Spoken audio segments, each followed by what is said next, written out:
All right, welcome everybody. We're going over Avatar: The Way of Water. I feel like there has been plenty of time for everybody to see this amazing movie, for us to give it a real in-depth analysis and discussion. And as always, spoilers ahead if you have not seen it. I don't know what you're doing with your life, but definitely go and see this movie. Now, movie opens, we rejoin Jake Sully and his wife Neytiri back on the moon of Pandora. They have a family and some cutaway scenes, and we get some phenomenal world building along the way in the first third of the movie. And looking back on the first Avatar and comparing it to the new one in terms of what they can do with CGI, establishing shots, how everything is absolutely beautiful and it stays in focus the entire time for each shot. It is an understatement to say that the first movie was really far ahead of its time, and the second movie really supports it. It galvanizes that fact, if anything. Because for the most part, they look like they were released, just a few years apart, maybe. Not 13 years apart.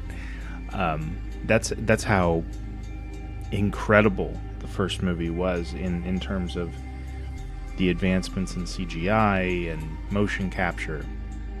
It was, it had been done before, but not to that scale. And it's not just that the CGI is impressive, which it very much is, but the way that the world of Pandora itself moves in response to the other elements that are inhabiting it, the Na'vi, the humans, the animals. The grass moves how grass normally moves out, like in our world. How the water reflects and interacts with things in and around it, the animals, everything is perfectly in sync with every other element.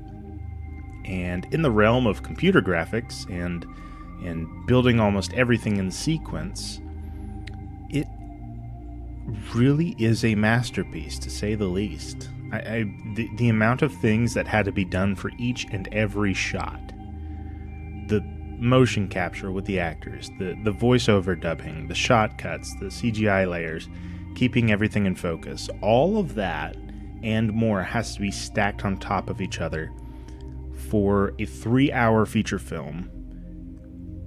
And after seeing it all seamlessly work together, it's kind of no wonder that the movie took so long to make. Now, director James Cameron also did some wildly inventive stuff to create as much realism in a movie where almost everything is mostly made up of CGI elements. He built this enormous diving pool to shoot underwater motion capture that took about half of the movie. Half of the movie's overall screen time is spent underwater. Now, this is remarkable for the simple fact that no one had ever done underwater motion capture before. And to me, this feels very familiar to what George Lucas was doing with Star Wars, inventing new technologies and methods by which to create what the imagination could hold. It's also kind of reminiscent of Kubrick, because Kubrick was infamous for doing things over and over and over. I think it's famously documented that he did one shot 127 times. I think in The Shining, I can't remember which movie it was, but he did a shot 127 times to get it right, to make sure that shot was as perfect as it was going to be. That's dedication. And between those two and Spielberg and Scorsese, all these other great filmmakers, I mean, this is how filmmaking was born. It's what led to the birth of Pixar Studios, right? Pixar was a program that got invented during the time of, I think, Return of the Jedi. It was either Return of the Jedi or Empire Strikes Back, but it was a program before it was a studio. And it was a studio that was sold kind of after the fact of Star Wars, but I mean, modern filmmaking came about. So certainly everything up into the 70s was very much a different era of film, right? I mean, the director that comes to prominence in my mind is Roman Polanski. I mean, he was making films in the 70s, of course, but I mean, filmmakers like him, to me, paved the way for what could be, and then what we got from the late 70s, the 80s, the 90s. I mean, everything from like Jurassic Park, Star Wars, of course, all of that really pushed the boundaries in terms of how we were limited in our capacity to tell stories on film. And the Avatar series seems to be a next big chapter in the telling of how we tell stories on film. And it's incredible to know that you're kind of witnessing film history as it's happening, right? I mean, there's thousands of movies released every year. There's maybe a handful that will stand out among all of those thousands every year, right? But every now and then, among that handful, there will be select few that are true gems among gems. And I think time will tell that the Avatar franchise is one of those gems. And it's due to the dedication that Cameron has to these Avatar movies. I mean, it's just staggering. And it's no wonder that this is coming from the guy behind movies like Titanic, the Terminator movies, Aliens, Last Action Hero, Alita Battle Angel, which was, I think, a highly underrated movie, in my most humble opinion. Keeping in mind, of course, how long it takes to create each shot and transition, and how memorable and keystone each of his other franchises are, I think it's safe to say that Cameron is one of those directors that people really get excited about whenever it comes out that he's directing a movie. And his track record proves it, based on how popular all his previous work has been. Now, with The Way of Water, we get a lot of overlaying elements, right? They layer very nicely. They work with each other instead of pulling from one another. And this is not just from a technical standpoint, but it's also from a story standpoint, character development. It is a sequel, so we get references and callbacks to the previous film without it being too overwhelming. I know a lot of critics and hardliners will say that the movie is mostly a retread of the first one, that it's an environmentalist film, it's a retelling of Dances with Wolves and Pocahontas. It even has the same villain as the first movie. And if that's confusing to you at first glance, it is. But at the beginning, they explain that Just in case Colonel Quaritch dies in his attack on the Na'vi stronghold, his memories and personality have been copied and downloaded to be imprinted on an avatar body. This was done to preserve the kind of hard asses that the company felt like was their best bet in securing their assets on Pandora. And after watching the movie and going back and watching the first one, I can very much understand where the critics are coming from. I mean, a lot of it is the same, right? Right down to Jake Sully and his family being outsiders and their journey within a new tribe, trying to be accepted and welcomed members in order to escape Colonel Quaritch and his new Avatar hit squad. He also has a whole bunch of soldiers that are grown and imprinted the same way he was. And though I think while Way of Water does have many similarities, I think it does that rhyming that Lucas was talking about with his Star Wars interviews. And it rhymes while it becomes something different. Jake Sully trains and leads the Na'vi forest tribe he's in this American military guerrilla-style warfare fashion against the humans who have returned to Pandora to colonize and mine rich resources. And he's very successful until the Colonel returns and starts hunting him and his family. And here we're introduced to one of the biggest overlaying narratives. It's one that Lucas also made a foundation of his movies. The ties, strengths, and weaknesses of family. It's a hugely important factor in this movie, right? Now, in the first movie, it was Neytiri and her tribe accepting Jake as part of their family and those struggles. It was Jake honoring his dead brother's memory as well as his struggle with accepting an alien race as a new family instead of the one he was born into.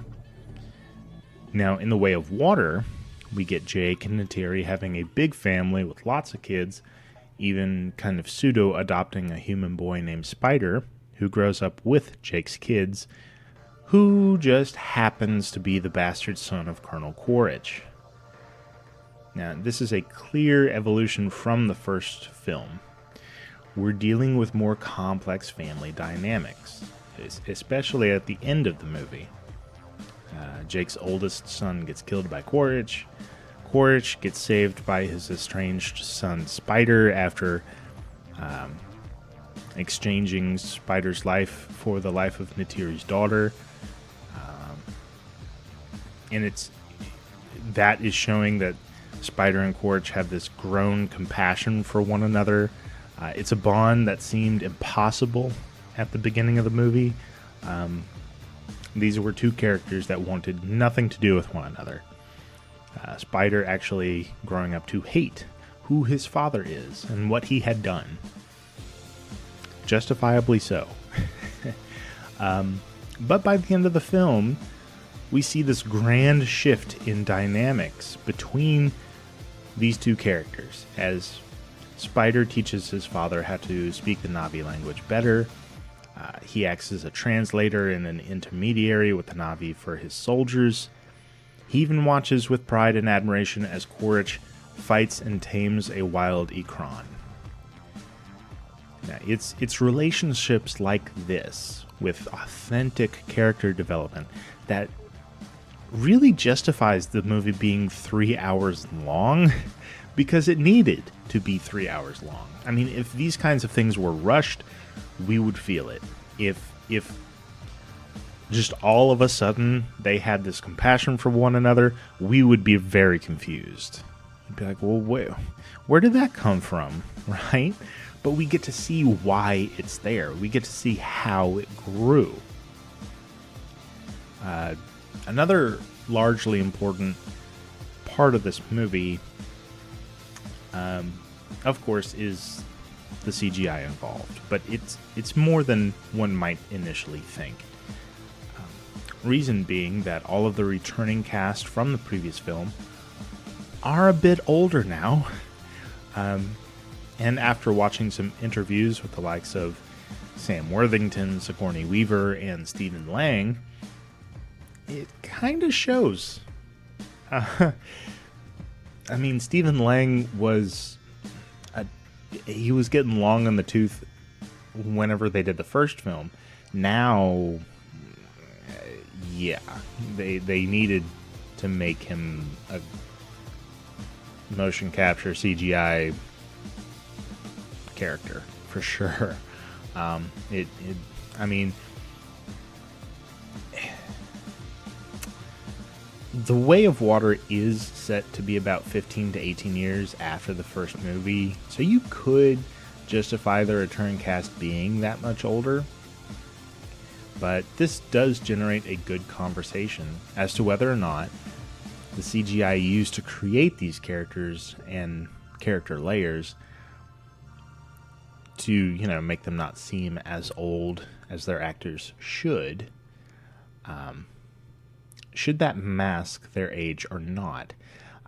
Whether the 12 years between the movies should also inform the age of the characters in their appearance as well, or if we should see them as fantastical and as youthful as we had them in the first movie. Now, I would applaud the realism of the former, but seeing how much symbolism and flecks of realism this massive sci-fi endeavor has embedded throughout it, I'm perfectly happy with the latter way of thinking. Leaving the characters looking to be young and beautiful heroes that they were in the first film. And from what little I've heard of the next movie, which will have the Sully family move to where there are fire Na'vi people instead of water or tree Na'vi people, this series is becoming Bionicle. If you grew up with Bionicles like I did, there was a Bionicle series. I don't think it was... Well, it might have been on TV somewhere, I don't know. But it had like a whole bunch of direct-to-DVD movies and shows and whatnot. But yeah, this is kind of becoming Bionicle. Or the other Avatar, The Last Airbender, where you have Earth tribe, a water tribe, a fire tribe. Yeah, we're gonna have an air tribe for the fourth movie. I would love to see that. That would be, oh my god, that would be a comparison to end all comparisons. Avatar: The Last Airbender and James Cameron's Avatar. That would be nuts. But if I had to guess, I'd say that the third movie will be much closer in time to the second. It might be right after. It might be, a couple months later. So we'll have our protags all be relatively the same age. Maybe they'll be a bit older looking, but in a mature way. A way that's meant to convey just how much they've grown from their struggles and their relationships, rather than just having aged. And another thing that's practically kind of hard is how do you age a blue 8-foot tall cat person, right? I mean, we had elder Na'vi in the first movie, and aside from their mannerisms and their voice and the way they moved, you couldn't really tell that they were the elders very well.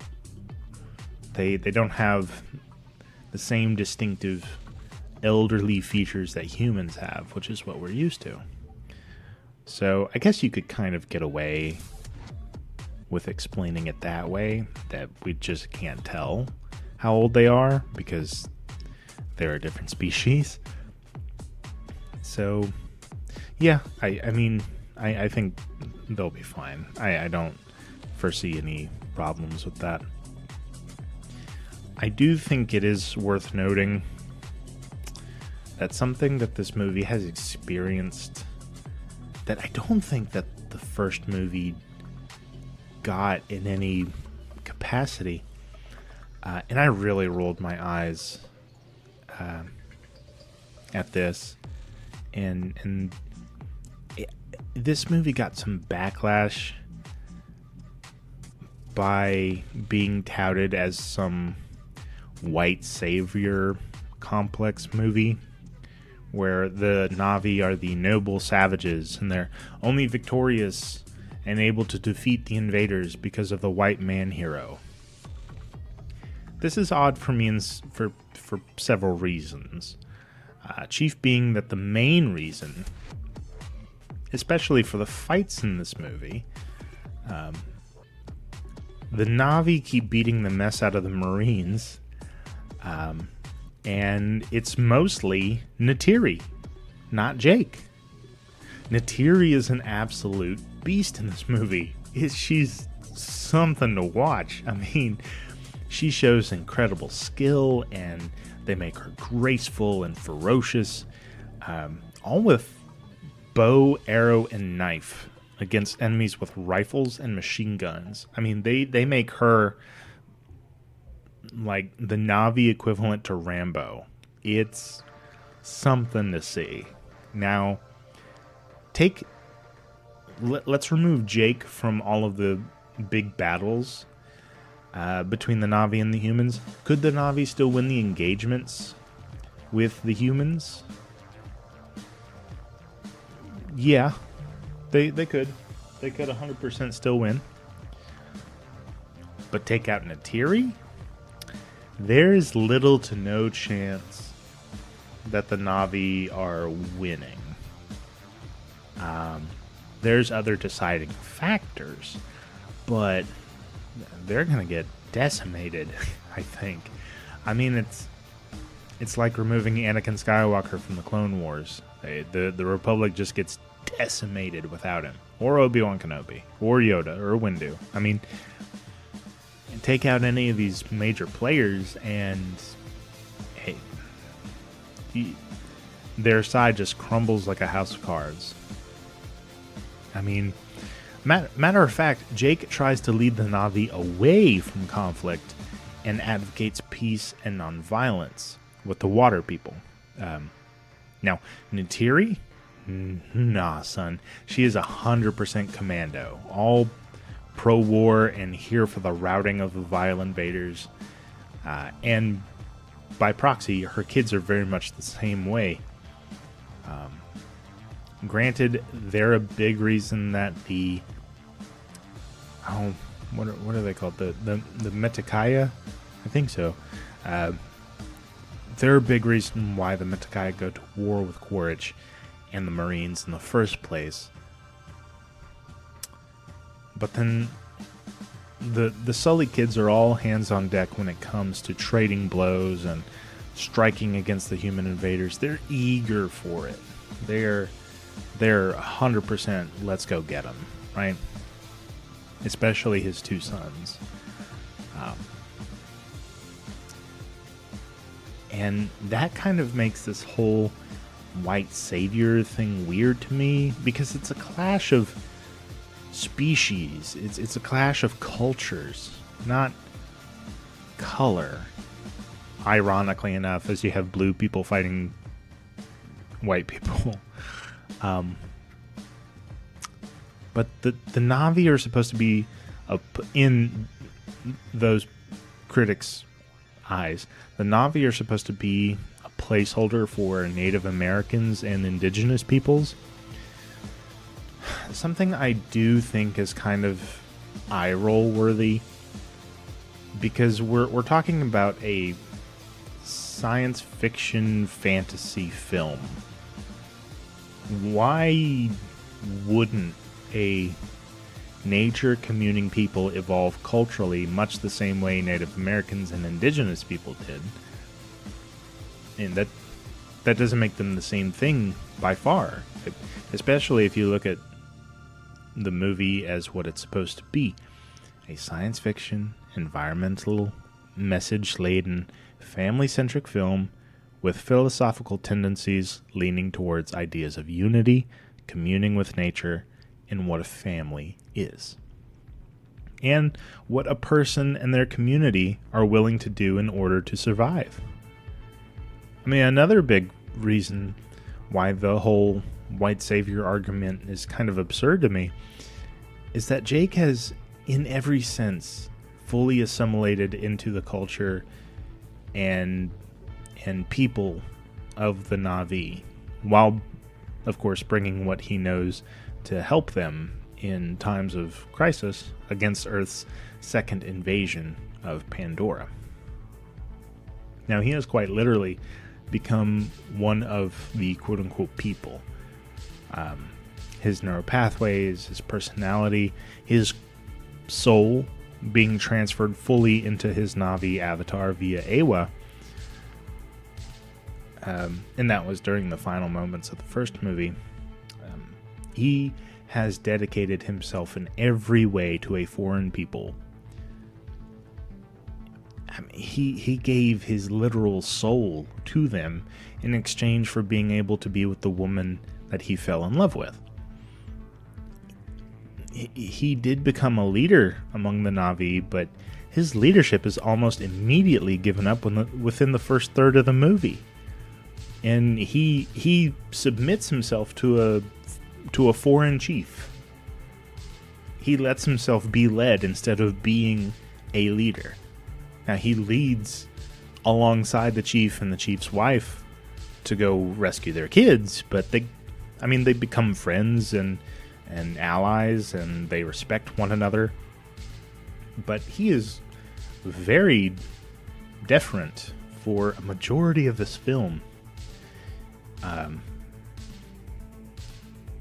And that, to me, strikes directly against this whole white savior complex bashing garnered by the Way of Water.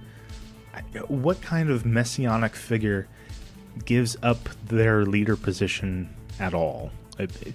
In almost every instance, it actually aids in leading them to their downfall. Anakin Skywalker being chief among the examples that come to mind, where he had an opportunity that Padme gives him to let Obi-Wan help him come back to the light, to be with her, to stop Darth Sidious. He is the chosen one of prophecy, destined to decide the fate of the galaxy, and he chooses power and position over his loved ones and his true goals. Jake Sully in Avatar does the complete opposite. Instead of utilizing his power, utilizing his position to destroy his enemies and wage full war and put Na'vi lives on the line, put his family's lives on the line, risk everything, take control, he takes his family, his whole reason for being, and he moves them across the ocean to a place where his enemies would not think to look for them. He is sacrificing power without a second thought in order to protect what he loves. What kind of evil white trickster are we talking about that does that? All in all, this, of course, is a wild and idiotic claim made against this movie, and it cheapens the real evil found in the world that dons this kind of motif and takes such action accordingly. That's why I hate it so much, is because eventually we have a boy who cried wolf situation where it becomes really difficult to discern where the wolf is when time after time we have seen nothing but imposter and false flag and lie. But I digress. Now, the last big element that I enjoyed very much about this movie was the question of survival. And what it is, and when it is not acceptable to merely achieve a livable environment, when it is acceptable to achieve a livable environment. With the water Navi, they have this special relationship with this race of X-faced whale creatures who are, they're really intelligent. They can speak. They have a language. They have this strict code of ethics, which is all centered around not doing harm or killing another living being. Now, this presents a great quandary where survivability is concerned for our main and secondary cast of characters. Survivability was a big point for me in this film because it's a question that was asked very silently. Because it's stated by, I call her General Carmela Soprano. Weird choice, by the way, choosing Edie Falco as a futuristic general, but cool, I guess. It was nice to see that she's still around and doing stuff. Now, she says that the planet Earth is dying, and Pandora will be used as a colony planet, and that its settlement is now a means of humanity's survival. It is no longer a matter of wanting to settle it or mine from it, but it is imperative that Pandora be tamed for the survival of the human race. It's a very brief situation gone over at the beginning of the film, and it's not really addressed again, making it a very subtle aspect of the overall question of what one must be willing to do in order to survive. And the other half of it is being answered by the Sully family and the Metcaina, I think that's how it is, and the Metcaina people during their conflict resolution throughout most of the film. Do you eradicate a people who are doing what they must to survive by destroying part of your home? Is it a matter of us or them? Is cohabitation possible? These are all very complicated questions. They're near impossible to answer, even with all of the facts and everything kind of laid out. If you have a very clear ethic of what is right and what is wrong and what is allowable and what is tolerable, what you're willing to sacrifice, it's hard, even if you have a clear picture of all of those things. Is it ever acceptable to eradicate an entire people, a culture, a population? And what's the other side of that scale? Is it okay to kill one person in order to save untold billions? If 8 billion people on this planet were going to die, but killing one person would save all of them, could we do it ethically? Could we in good conscience say we can do that and it not be an evil act? And then you build your scale from there. If you say yes, where's the tipping point? Where's the line that gets drawn? And is it fair to draw that line? Right? Do you kill 100 people then to save 8 billion? Do you kill 1 million people? 10 million, 100 million to save 8 billion? It's a moral quandary. It's an ethical dilemma that's been debated for a good couple 100 years. And I think both Avatar and The Way of Water are handling that kind of question appropriately. It's an underlying question. It is one of those smaller layers used to build a larger narrative, and I think it's done appropriately because it's not shoved down our throat. It is given to us in a very small dose. It's very manageable. It's very it's very well done, and I thoroughly enjoy that. Now, all in all, I definitely give this movie a 9 out of 10. I mean, the cinematography, the CGI, the character development, the world building, it was all at peak performance in my most humble opinion.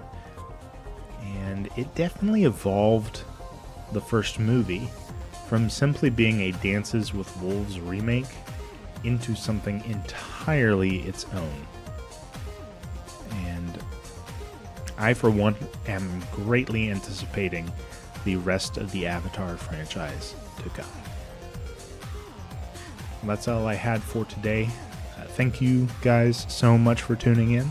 Stick around for more Sci-Fi Unchained. But for now, live long and prosper, my friends, and may the Force be with us all.